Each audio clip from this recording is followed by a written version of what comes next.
Assalamualaikum warahmatullahi wabarakatuh, sahabat sekalian. Berita tentang RUU perampasan aset memang telah didukung dan didorong oleh Presiden Jokowi. Namun beberapa hal masih menjadi kendala. Walaupun sebenarnya kalau berpikir untuk jangka panjang dan legasi bagi bangsa Indonesia, Presiden Jokowi harusnya bersegera mendorong untuk RUU tersebut segera menjadi undang-undang, mengingat peran dan fungsinya yang sangat sentral bagi kehidupan bangsa ke depan, terutama dalam hal pemberantasan korupsi. Keunggulan RUU perampasan aset itu kalau dia sudah jadi undang-undang adalah soal kecepatannya itu. Jadi tidak lagi diperhadapkan dengan proses-proses hukum yang biasanya makan waktu lama gitu. Banding bisa berapa lama, kasasi bisa berapa lama. Kalau di total mungkin bisa tahunan juga. Belum lagi kalau misalnya nanti ada peninjauan kembali gitu. Jadi seharusnya DPR maupun pemerintah punya inisiatif untuk terdepan segera mewujudkan undang-undang perampasan aset ini karena sifatnya yang sangat penting, mendesak, dan strategis.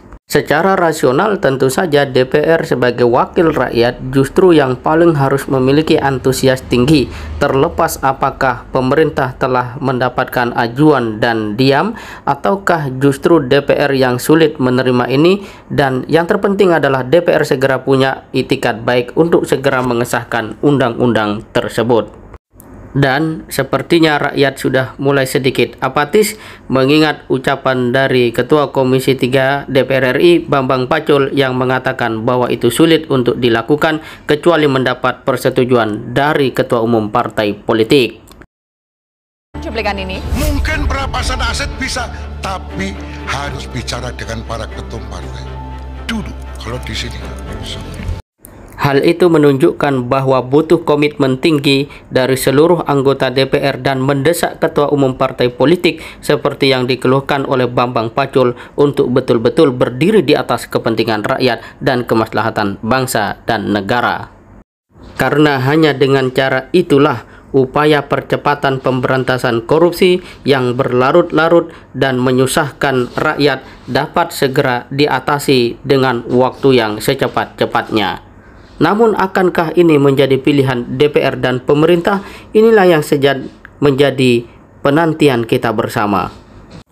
Hadirnya kelompok mahasiswa yang mulai sadar dan memberikan suara akan pentingnya undang-undang tersebut semakin memberikan harapan, sekalipun di depan kita melihat bahwa anggota DPR belum benar-benar menjadi perwakilan rakyat. Upaya ini penting untuk terus dilakukan karena pada akhirnya suara-suara kebenaran yang terus disampaikan akan membuat gelisah mereka yang di dalam ketidakbenaran. Tetapi ketika suara kebenaran kalah dan diam, maka ketidakbenaran akan terus mengangkangi negeri ini.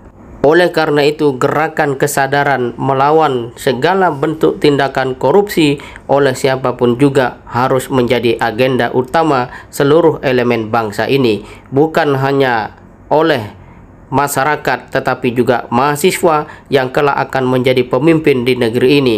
Lebih jauh, DPR dan pemerintah harus lebih peka dan aspiratif agar Indonesia bisa menjadi lebih baik. Jangan sampai pada saat kita berkuasa setelah itu Indonesia dalam nestapa. Mari terus dorong kesadaran seluruh penghuni negeri ini untuk membebaskan Indonesia dari budaya korupsi. Demikian, semoga bermanfaat. Assalamualaikum warahmatullahi wabarakatuh.